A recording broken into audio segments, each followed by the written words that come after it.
ইলিশ মাছের আচার আপনারা কি খেয়েছেন কখনো, নাকি আমার মতো আপনারাও আজকে প্রথম নামটা শুনলেন? চার্লস অর্গানিক স্টোর থেকে আমার কাছে ইলিশ মাছের আচার এসেছে। আজকে আমি প্রথমবার এটা ট্রাই করব, ভাবলাম আপনাদের সাথেও সেটা শেয়ার করি। আমি খিচুড়ির সাথে খাবো, তাই ঝটপট আমি খিচুড়িটা বসিয়ে দিয়েছি সকাল সকাল ঘুম থেকে উঠে।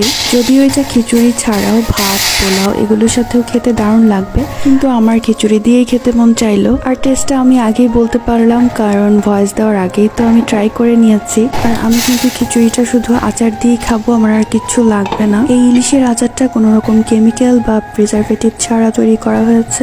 আর এটা 1 মাস বাইরে রেখেও খাওয়া যাবে, তারপর ফ্রিজে রাখতে হবে। আর আমার মনে হয় না এটা 1 মাস যাবে, এটা খুব তাড়াতাড়ি শেষ হয়ে যাবে, কারণ এটার এতটাই টেস্ট। ওনারা কিন্তু এটা ঘরোয়া পরিবেশে এবং শিলপাটায় মশলাটা বেটে তারপরে আচারে ব্যবহার করে, সেটা আচারের ফ্লেভার আর টেস্টি বলে দেয়। না খেলে কিন্তু আপনারা মিস করে